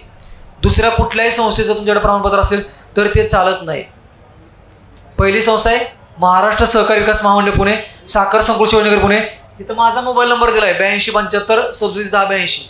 हे विदर्भातले 11 जिल्हे माझ्याच अंडर ट्रेनिंगचे NHMचं पूर्ण राज्याच्या NHM डिपार्टमेंट मार्फत, तर तुम्ही मला कॉन्टॅक्ट करू शकता. दुसरा आहे horticulture training centre Talegaon Dabhade. तिसरा आहे कृषी विज्ञान केंद्र बारामती. चौथा आहे तुमचं कृषी विज्ञान केंद्र नाशिक. 5वा आहे कृषी विज्ञान केंद्र खरपुडी जालना. 6वा आहे महात्मा फुले कृषी विद्यापीठ राहुरी. आणि 7वं आहे डॉक्टर पंजाबराव देशमुख कृषी विद्यापीठ अकोला. या 7 प्रशिक्षण संस्थांपैकी कुठल्याही एका संस्थेचं तुमच्याकडं कमीत कमी 3 किंवा 5 दिवसाचं निवासी प्रशिक्षण असल्याशिवाय तुम्ही ट्रेनिंग घेऊ शकत नाही. परत पुढचा मनामध्ये प्रश्न येतो की ट्रेनिंग करायचं कोणी, कारण आपली जमीन असते वडिलांच्या नावावरती.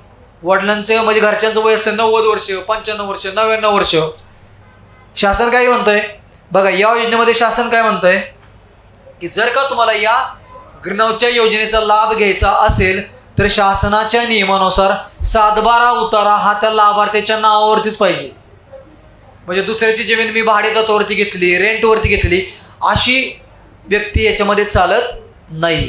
पण जे लोक मला विचारतात, सल्ला विचारतात की मला तर दुसऱ्याची जमीन घ्यायची आहे, माझ्याकडे जमीन नाही आहे, तर मी त्यांना सल्ला असा देतो की त्यांची जरी तुम्ही जमीन लीजवरती किंवा भाड्याने घेतली असेल तर तुम्हाला सबसिडी मिळणार नाही. परंतु तुमचं आणि त्या व्यक्तीचं जर का चांगलं असेल, ज्याची ती जमीन आहे, तुमचं आणि त्या व्यक्ती जर का चांगलं असेल तर तुम्ही प्रकरणच अप्लाय त्या व्यक्तीच्या नावाने करा. तुमचं इंटरनल ॲग्रीमेंट करा, इंटरनल तुमचं ॲग्रीमेंट करा, पण प्रकरणच त्या व्यक्तीच्या नावाने करा. सबसिडी जी मिळेल तर ती त्या व्यक्तीच्या अकाउंटवर पडेल आणि नंतर तुम्ही त्याच्याकडून काढून घ्या. काय म्हणला? पार्टनरशिप.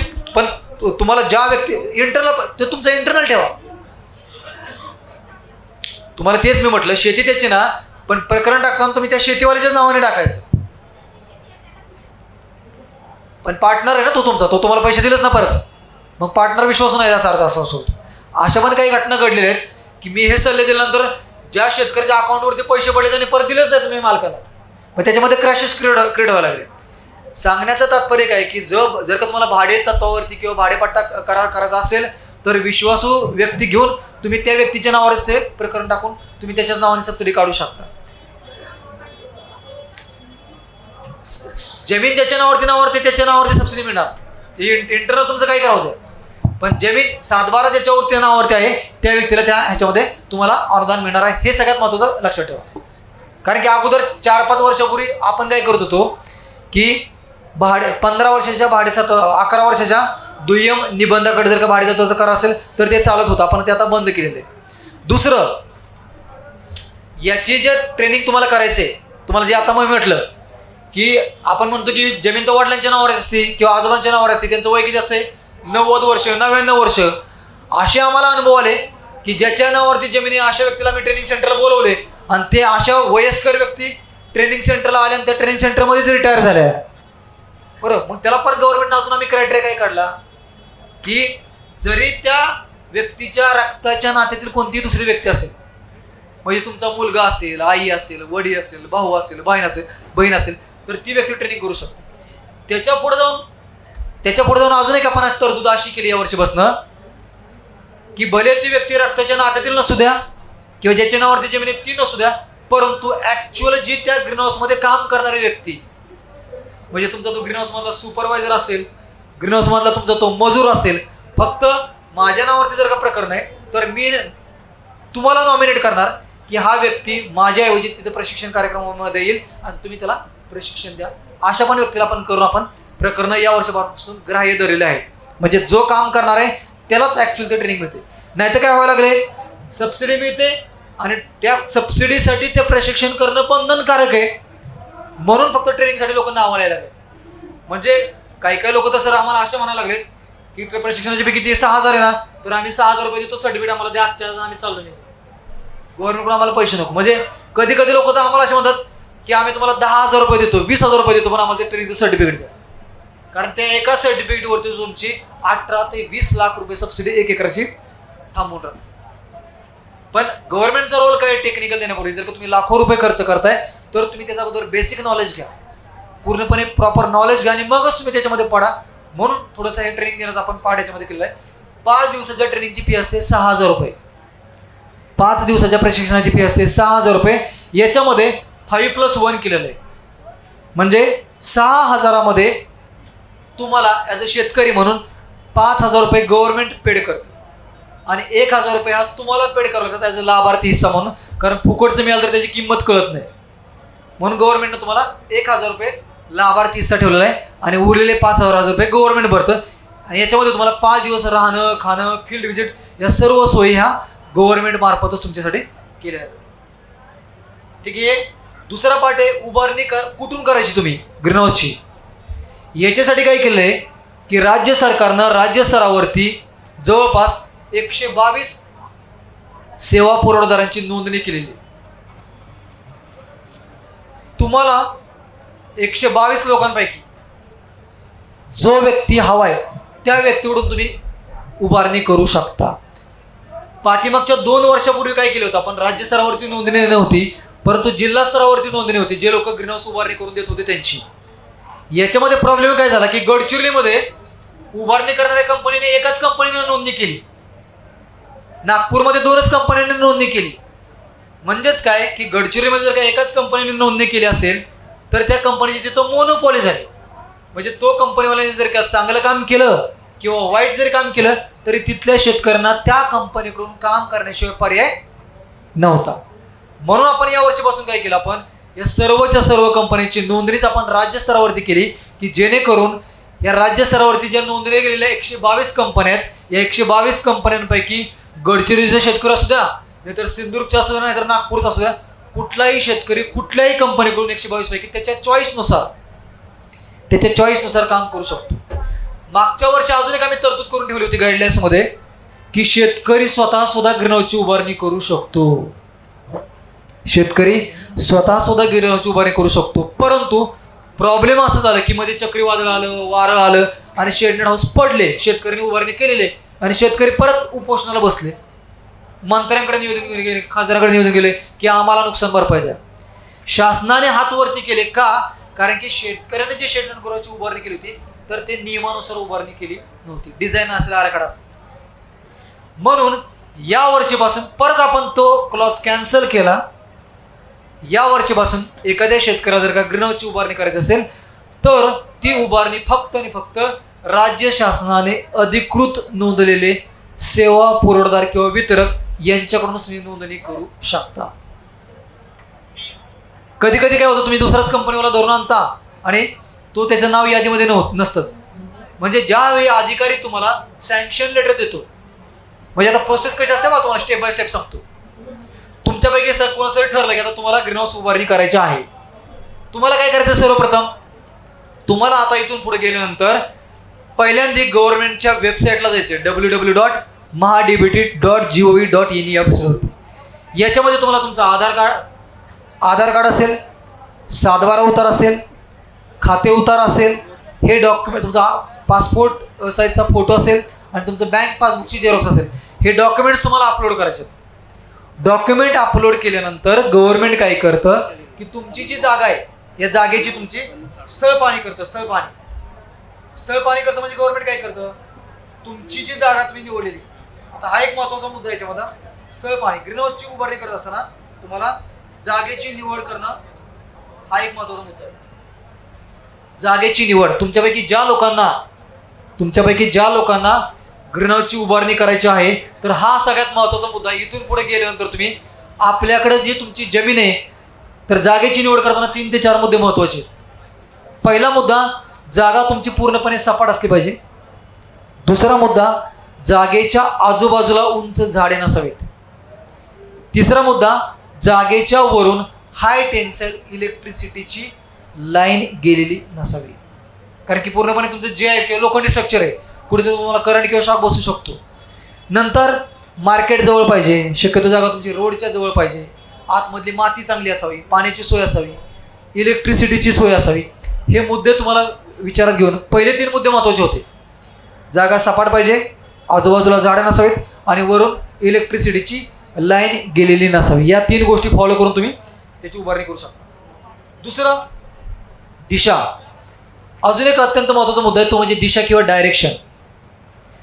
शेडनेट गृहाची किंवा हरितगृहाची किंवा ग्रीन हाऊसची उभारणी करत असताना डायरेक्शन ही नेहमी तुमची दक्षिण उत्तर दिशेमध्ये असावी. दक्षिण उत्तर म्हणजे काय, लांबी ही तुमची नेहमी दक्षिण उत्तर दिशेमध्ये असावी. आता का बरं आपण दक्षिण उत्तर दिशेमध्ये म्हणतोय, कारण की आपल्याकडं पश्चिमेकडून वाहणारा वारा हा पूर्वेकडे इझिली निघून जाण्यासाठी आपल्याला ही लांबी तुम्हाला दक्षिण उत्तर दिशेमध्ये ठेवणं गरजेचं आहे. लागवडीचं माध्यम हा एक अत्यंत महत्वाचा पाठ आहे. आता तुमची जी जमीन आहे, ग्रीन हाऊसची उभारणी केली, सर्व झालं, आपल्याकडे जी जमीन आहे, शक्यतो ग्रीन हाऊसमध्ये मी नेहमी सांगतो ग्रीन हाऊस टेक्नॉलॉजी याच्यासाठी आहे, जी जमीन तुमची वर्षानुवर्ष टाकून दिलेली आहे, खराब आहे, जी आपल्याकडली जमीन वर्षानुवर्ष टाकून दिलेली आहे किंवा खराब आहे, अशी जमीन तुम्हाला याच्यामध्ये वापराखाली आणायची. जे तुमची खडकाळ आहे, डोंगराळ आहे, ज्याच्यामध्ये काहीच होत नाही, अशा जमिनीमध्ये तुम्हाला ग्रीन हाऊसची उभारणी करणं गरजेचं आहे. मग आता तुम्ही म्हणता डोंगरात कशी उभारणी होईल, मुरमामध्ये कशी उभारणी होईल, तर तुम्हाला त्या जागेवरती बाहेरून आणून मटेरियल टाकायचं आहे, लागवडीचं माध्यम बाहेरून आणून टाकायचं आहे. आता ग्रीन हाऊस मधलं जर का कोणी विचारलं की आयडियल माध्यम कोणतं, आयडियल सॉइल माध्यम कुठलं, तर ग्रीन हाऊसमध्ये जनरली 4 घटक आहेत. एक आहे लाल माती, दुसरं आहे शेणखत, तिसरं आहे वाळू आणि चौथा आहे भाताचं तूस. लाल माती, शेणखत, वाळू आणि भाताचं तूस या माध्यमामध्येच तुम्हाला ग्रीन हाऊस मधल्या पिकांची लागवड करायची आहे. समजा काळी माती टाकली तुमच्याकडे, जी काळी माती, ही काळी माती टाकली तर काय होईल हो? कारण काळी मातीमध्ये पाणी धरून ठेवण्याची क्षमता जास्त असते. त्यामुळे हे जे तुम्ही ग्रीन हाऊसमध्ये जे पिकं लावणार, त्या पिकांची ज्या पांढऱ्या मुळांची जी वाढ आहे तर ती वाढ प्रॉपरली होणार नाही. लाल मातीमध्ये पाण्याचा निचरा व्यवस्थित होतो आणि पाण्याचा जो सामू आहे तर हा तुमचा सामू न्यूट्रल असतो. 6.5 ते 7.5 पर्यंत तुमचा सामू हा न्यूट्रल असतो. क्षारांचं जे प्रमाण आहे ते साधारण तुमचं 0.5% कमी असलं पाहिजे आणि सामू हा तुमचा न्यूट्रल म्हणजे 6.5 ते 7.5 पर्यंत असणं गरजेचं. हे तुम्हाला दाखवलं पिक्चरमध्ये. पहिल्यांदा लाल माती टाकायची, नंतर शेणखत, वाळू आणि भाताचं तूस, हे 4ही घटक आपण अशा प्रकारे टाकायचे की पहिला लेअर हा तुमचा लाल मातीचा होईल, दुसरा लेअर हा तुमचा शेणखताचा होईल, तिसरा लेअर हा तुमचा वाळूचा होईल आणि चौथा लेअर हा आपला भाताच्या तुसाचा होईल. अशा प्रकारे तुम्हाला याची रचना करून मग तुम्हाला बेड प्रिपरेशन करायचं. बेड प्रिपरेशन केल्यानंतर अत्यंत महत्त्वाचं गोष्ट ते म्हणजे लागवडीच्या माध्यमाचं निर्जंतुकीकरण. जसं बघा आपण डॉक्टरकडे गेलो, डॉक्टर आपलं इंजेक्शन देण्यापूर्वी काहीतरी लिक्विड चोळतात, म्हणजे आपली जी स्किन आहे तर ते डिसइन्फेक्टेड करतात, तिथे काही पूर्वीचं काही व्हायरल वगैरे असं काही असेल तर. तसं लागवडीच्या माध्यमाचं तुम्हाला निर्जंतुकीकरण करणं हा एक महत्त्वाचा पार्ट आहे. कारण की तुम्ही माती वेगळ्या ठिकाणावरून आणलेली असते, शेणखत वेगळ्या ठिकाणावरून आणलेलं असतं, भाताचं तूस वेगवेगळ्या ठिकाणावरून आणलेलं असतं. हे सर्व तुम्ही वेगवेगळ्या ठिकाणावरून जेव्हा आणलेलं असतं अशा वेळेस तुम्हाला या लागवडीच्या माध्यमाचं निर्जंतुकीकरण करणं गरजेचं आहे. आता निर्जंतुकीकरण करणं म्हणजे नक्की काय हो? बरेचसे लोक म्हणतात निर्जंतुकीकरण म्हणजे स्टरलायझेशन. ठीक आहे, स्टरलायझेशन इंग्लिशमध्ये ठीक आहे. निर्जंतुकीकरण म्हणजे त्या मातीमध्ये किंवा त्या माध्यमामध्ये असणारे उपयोगी व निरुपयोगी. कारण आपल्याला तुम्ही म्हटलं की जर का निरुपयोगीच फक्त मारून टाकायचे तर निरुपयोगी डोळ्याने दिसत नाहीत. म्हणजेच काय की त्या मातीमध्ये जे काही उपयोगी आणि निरुपयोगी दोन्ही पण बॅक्टेरिया असतील, व्हायरस असेल, यांचं कम्प्लिटली किलिंग, पूर्णपणे मारून टाकणे, याला आपण म्हणतोय निर्जंतुकीकरण किंवा स्टरलायझेशन. निर्जंतुकीकरण करण्याचे जनरली 2 पद्धती. पूर्वीच्या काळी आपले बघा, पूर्वीचे जे शेतकरी होते ते जमीन उभी आणि आडवी नांगरट करून उन्हामध्ये तापत ठेवायचे, जेणेकरून सूर्यप्रकाश पडला की त्याच्या आतमध्ये जे कीटक आहेत तर ते कीटक वगैरे बगळे वगैरे ते पूर्णपणे वेचून घ्यायचे. याला पण आपण काय म्हणतोय नॅचरल स्टरलायझेशन किंवा ती नैसर्गिक पद्धत. दुसरी जी पद्धत आली सध्या आर्टिफिशियल पद्धत किंवा त्याला आपण म्हणतोय रासायनिक पद्धत. तर त्या रासायनिक पद्धतीमध्ये जनरली आपण विविध केमिकलचा किंवा रसायनांचा वापर करत असतो. याच्यामध्ये मग तुमचं एक आहे मिथिल ब्रोमाइड, बासामेड, फॉर्मॅलिन, हायड्रोजन पॅरॉक्साईड या वेगवेगळ्या रसायनांचा वापर सध्या शेतकरी आपल्या याच्यामध्ये करत आहेत. जर का तुम्ही फॉर्मॅलिन वापरणार असणार तर तुम्हाला 100 चौरस मीटर बागासाठी, 100 चौरस मीटर म्हणजे किती हो? 1 गुंठा. एका गुंठ्याला तुम्हाला 10 लिटर फॉर्मॅलिन त्याच्या 10 पट पाण्यामध्ये, म्हणजे 100 लिटर पाण्यामध्ये मिक्सअप करून पूर्णपणे तुम्हाला ते अगोदर माती ओली करून घेऊन नंतर त्याला पूर्णपणे भिजवून घ्यायचं. ते भिजवून घेतल्यानंतर तुम्हाला अशा प्रकारे 7 दिवस काळ्या प्लास्टिकच्या साहाय्याने झाकून ठेवायचे. 7 दिवस काळ्या प्लास्टिकच्या साहाय्याने झाकून ठेवायचे. नंतर 7 दिवसानंतर तुमचा तो पेपर आहे, तो पेपर ओपन करायचा आणि परत तुम्हाला त्याच्यामध्ये साधं पाणी सोडायचं. साधं पाणी आपण का सोडतोय की त्याच्यामध्ये जर का काय पूर्वीच्या रसायनाचा काही अंश शिल्लक राहिलेला असेल, पूर्वीच्या रसायनाचा काही अंश शिल्लक राहिलेला असेल तर तो आपण पूर्णपणे त्याच्यातून घालवून टाकतो. म्हणून त्याच्यामध्ये साधं पाणी सोडून ठेवायचं आहे आणि नंतर मग तुम्हाला तुमचे बेड तयार करायला घ्यायचे. बेड तुमचे अशा प्रकारे बनतात. आता हे बेड तुम्हाला काटकोन त्रिकोणामध्ये दिसतात, पण आपले सर्वसामान्य शेतकऱ्याचे बेड असे बनतात का? तुमचे बेड कसे बनतात? आपले बेड म्हणताना असे बनत नाही. आपले बेड म्हणताना निस्तेज बनतात. हे याला आपण काय केलं, लाकडी फाया लावलं होतं. लाकडी फाया लावून आपण याला अशा प्रकारचे बेडची रचना केली होती. तुम्हाला की ग्रीन हाऊसमध्ये तुम्ही ओपन कंडिशनला जसे बेड किंवा वाफे बनवता, ग्रीन हाऊसमध्ये तुम्हाला पाटाने पाणी द्यायचं नाहीये. ओपन कंडिशनमध्ये किंवा बाहेरच्या वातावरणामध्ये आपण पाटाने पाणी देतो, तर इथं तुम्हाला तसं करायचं नाहीये. इथं तुम्हाला पूर्णपणे आतमध्ये ड्रिप सिस्टीमच टाकायची आहे कंपल्सरी. आणि या ड्रिप सिस्टीमसाठी पण गव्हर्नमेंट तुम्हाला अनुदान सेपरेटली देत आहे. म्हणजे बघा, तुम्हाला मी सांगितलं ग्रीन हाऊसमध्ये तुम्हाला गव्हर्नमेंट जवळपास 3 ते 4 गोष्टींना अनुदान देते. एक म्हणजे सांगाड्याची उभारणी करणं, दुसरं लागवड साहित्य म्हणजे भाजीपाल्याची रोपं असतील, फुलपिकांची रोपं असतील, आतमधले ड्रिप सिस्टीम असेल, आतमधली फॉगिंग सिस्टीम असेल, आतमधलं कंट्रोल हेडची जी प्रणाली असेल, या सर्व गोष्टींना ग्रीन हाऊसमध्ये तुम्हाला गव्हर्नमेंट अनुदान देत आहे. ठीक आहे. हे अशा प्रकारे तुम्हाला बेड बनवून घ्यायचे. शक्यतो बेडची उंची ही तुमची साधारणतः 1 ते 1.5 फूट असणं गरजेचं आहे. जेवढी बेडची उंची जास्त, बघा मी काय सांगतोय, जेवढी बेडची उंची जास्त तेवढ्या जास्त प्रमाणामध्ये तुमची जी मुळं, झाडांची जी तुम्ही रोपं लावलेत त्या मुळांची डेव्हलपमेंट खाली चांगल्या प्रकारे होणार आहे. आणि मुळांची डेव्हलपमेंट चांगल्या प्रकारे झाली की मग तुम्ही काय करू शकता, आतमध्ये पिकाची वाढ तुम्ही चांगल्या प्रकारे घेऊ शकता. मुळांची वाढ तुम्ही झाली तर आतमध्ये पिकाचं उत्पादन आणि त्याची क्वालिटी पण तुमची चांगल्या प्रकारे आतमध्ये येणार आहे. हा एक ह्याच्यामधला महत्त्वाचा पाठ. म्हणून बेडची उंची नेहमी शक्यतो आम्ही कोकणामध्ये सांगतो की तुम्ही जवळपास जास्तीत जास्त उंची ठेवा. का? कारण की कोकणामध्ये पाऊस जास्त असतो. पाठीमागून जातो. कोकणामध्ये पाऊस जास्त असतो. पाऊस जास्त असल्यामुळे काय होतं, बेड खाली खचतो. म्हणून तुम्हाला याच्यामध्ये काय करायचं आहे, याच्यामध्ये तुम्हाला बेडची उंची 1 ते 1.5 फूट ठेवणं गरजेचं आहे. हे झाल्यानंतर मग तुम्हाला आता हे अशा प्रकारे रोपांची लागवड दिसते. शक्यतो एका बेडवरती 2 रोमध्ये, एका बेडवरती तुम्हाला 2 लाईनमध्ये प्लांटेशन करायचं आहे. आणि ती लागवड करताना शक्यतो तुम्हाला झिगझॅग पद्धतीने, म्हणजे आपण म्हणतो ना नागमोडी वळण असतं ना, नागमोडी वळण, तर त्या नागमोडी वळणामध्ये तुम्हाला लागवड करायची. समजा तुम्ही या बेडवरती जर का समोरासमोर रोप लावलं तर त्या रोपाची उंची वाढल्यानंतर काय होतं, फांद्या एकमेकांमध्ये शिरतात आणि मग आतमध्ये तुम्हाला त्या तारा बांधणं, दोरा बांधणं या करताना तुम्हाला अडचण येतात. म्हणून शक्यतो काय करायचं आपल्याला की रोपांची लागवड ही तुम्हाला झिगझॅग किंवा नागमोडी वळण पद्धतीनं करणं गरजेचं आहे. सुरुवातीचे 15 दिवस ग्रीन हाऊसमध्ये लागवड केल्यानंतर सुरुवातीचे 15 दिवस तुम्हाला झारीच्या साहाय्याने पाणी देणे गरजेचं आहे. झारीच्या साहाय्याने सुरुवातीचे 15 दिवस तुम्ही त्याला झारीच्या साहाय्याने पाणी देऊ शकता. कारण की काय होतं, ड्रिपनं पाणी देताना असताना ड्रिपनं पाणी तेवढं पोहोचत नाही पाहिजे तेवढं, आणि मग रोपं नंतर शॉक घेतात. म्हणून 15 दिवस तुम्ही झारीच्या साहाय्याने पाणी द्यायचं आणि नंतर मग तुम्ही त्याला ड्रिपनं, इनलाईन ड्रिप सिस्टम तुम्ही त्याला पाणी देऊ शकता. हे तुम्हाला ह्याच्या प्रकारे तुम्ही वेगवेगळ्या पिकांची लागवड करू शकता. रंगी डोबळी मिरची असेल, टोमॅटो असेल, ब्रोकोली असेल, काकडी, लेट्यूस आहे, भाजीपाला पिकांच्या रोपवाटिका आहेत, फळपिकांच्या रोपवाटिका आहेत, भाजीपाला सीड प्रोडक्शन, जो तुमचा जालना बेल्ट आहे तर इकडे बरेचसे लोक सीड प्रोडक्शनची लागवड जास्त प्रमाणात करतात. हे झेंडू असेल, मिरची, डोबळी मिरची, बरेचसे लोक द्राक्षामध्ये पण आता क्रॉप कव्हर म्हणून द्राक्षामध्ये करायला लागले. बरेचसे लोक आंब्याला पण लावायला लागलेत, बरेचसे लोक पपईला पण लावायला लागलेत. ठीक आहे. आत्ताचा जर का सध्या मार्केटचा ट्रेंड बघितला तर शेडनेट हाऊसमध्ये बरेचसे जे लोक आहेत ना, ते डोबळी मिरची, काकडी आणि टोमॅटो या 3 पिकांची लागवड चांगल्या प्रकारे करतात.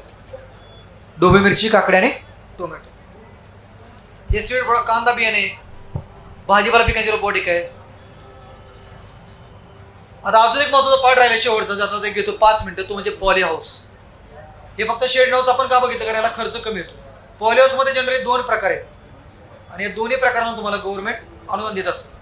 पहिला जो प्रकार आहे तुमचा तर तो आहे open ventilated poly house, open ventilated poly house. आणि दुसरा जो प्रकार आहे तो आहे तुमचा क्लायमेट कंट्रोल पॉली हाऊस, ज्याला आपण म्हणतोय नैसर्गिक वायू संचारित पॉली हाऊस. किंवा हे तुमच्या समोर 2 पिक्चर दिसतात बघा.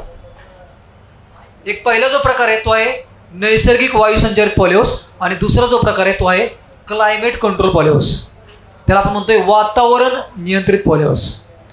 तुमच्यापैकी ज्या शेतकऱ्यांना पॉली हाऊसमध्ये शेती सुरू करायची तर तो पहिला जो प्रकार आहे, हा पहिला प्रकार तुम्ही कमीत कमी 5 गुंठ्यापासून जास्तीत जास्त 40 गुंठ्यापर्यंत त्याची उभारणी करू शकता. आणि दुसरा जो प्रकार आहे त्याच्यामध्ये तुम्ही कमीत कमी 10 गुंठ्यापासून जास्तीत जास्त 1 एकरापर्यंत तुम्ही त्याची उभारणी करू शकता. पहिल्या प्रकारामध्ये तुम्ही विविध प्रकारची डोबळी मिरची, काकडी, टोमॅटो पिकं घेऊ शकता. फुलपिकामध्ये जरबेरा, कार्नेशन, अँथोरियम, गुलाब याची लागवड करू शकता.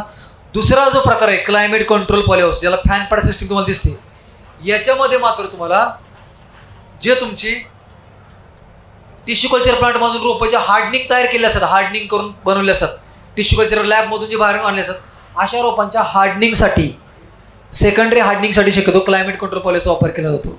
कारण की लागवडीला जर का तुम्ही वापरा तर मेंटेनन्सला याला तुम्हाला ते परवडत नाही. म्हणून शक्यतो तुम्ही पहिला प्रकार, राज्यामध्ये जेवढी पॉलिओस बनतात आपले, तर पहिला जो प्रकार आहे तुम्हाला, तर 99.99% पॉलिओस आहे तुमची ओपन व्हेंटिलेटर पॉलिओस आहे. आता खर्च किती येतो त्याला, खर्च किती येतो? पहिला जो प्रकार बघितला ते जर का तुम्हाला 10 गुंठ्याचा करायचं असेल तर साधारणतः त्याला ऑन एन ॲव्हरेज 10 लाख रुपये खर्च येतो. 5 लाख रुपये गव्हर्नमेंटची सबसिडी आणि 5 लाख रुपये तुम्हाला तुमच्या बसले पैसे टाकावे लागतात. 1 एकराचा जर का तुम्हाला बांधायचं असेल, रेग्युलर पॉलिओ जर का तुम्हाला 1 एकराचं करायचं असेल तर 1 एकरामध्ये तुम्हाला साधारणतः इथं खर्च दिला तुम्हाला 844, म्हणजे 4000 गुणिले 844 केलं तर जवळपास ते बनतंय 33,76,000 रुपये. म्हणजे 34 लाख रुपये जरी खर्च पकडला तर 17 लाख रुपये तुम्हाला गव्हर्नमेंट 1 एकराला अनुदान स्वरूपामध्ये देत आहे. अनुदान स्वरूपामध्ये तुम्हाला गव्हर्नमेंट पॉलिसी अनुदान देते. क्लायमेट कंट्रोल पॉलिसीचा खर्च आवाड्यावेच आहे म्हणून मग त्याच्यावर मी गेलो नाही, कारण तो 56 लाख बरोबर 1 एकरला. तर तेवढ्यावरती न जाता या ह्याच्यावर जर का विचार केला तर शक्यतो तुम्ही, माझं सजेशन असं राहील की ज्या लोकांना या तंत्रज्ञानामध्ये जायचंय, सुरुवात तुम्ही शक्यतो ग्रीन हाऊस पासून करा, शेड हाऊस पासून करा, खर्च कमी, आणि नंतर मग तुम्ही पॉलिसीमध्ये जावा. पण एखाद्याकडे पैसे चांगले असतील, इकॉनॉमिकल कंडिशन चांगली असेल तर मात्र तुम्ही पॉलिओस पासून सुरुवात करू शकता. जाता आता एकच सांगतो, या तंत्रज्ञानामध्ये खर्च ना रुपयामध्ये ना हजारामध्ये, या तंत्रज्ञानामध्ये नुकसान ना रुपयामध्ये ना हजारामध्ये. मी 2 गोष्टी सांगितल्या, खर्च ना रुपयामध्ये ना हजारामध्ये, नुकसान ना हजारामध्ये ना रुपयामध्ये, ते जे आहे ते लाखामध्ये. त्यामुळे विचार करा, प्रॉपर बेसिक गोष्टींचा अभ्यास करा आणि मगच तुम्ही या तंत्रज्ञानामध्ये विचारा. याच्यामध्ये जर काही यशस्वी व्हायचं असेल तर नेहमी मी 2 ते 3 गोष्टी सांगत असतो. ग्रीन हाऊस मधली शेती करायची असेल तर तुम्ही स्वतः करणार असाल तर तुम्ही याच्यामध्ये पडा, अदरवाईज तुम्ही याच्यामध्ये पडू नका. मला तुम्ही काहीतरी काम करता दुसराचा उद्योग आणि मी लेबरच्या वर्षावरती शेती करेल असं नाही.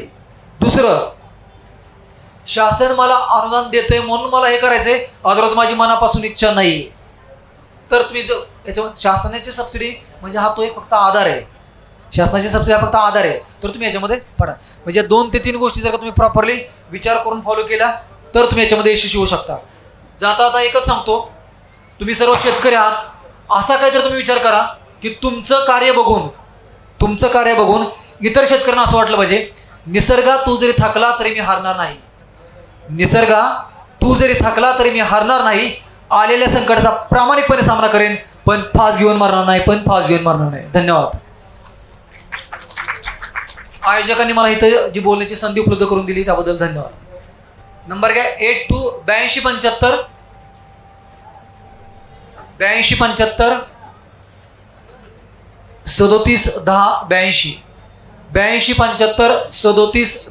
82 एक हेमंत जगताप ग्रीन हाऊस नावाचं पण एक युट्यूब चॅनल आहे, हेमंत जगताप ग्रीन हाऊस.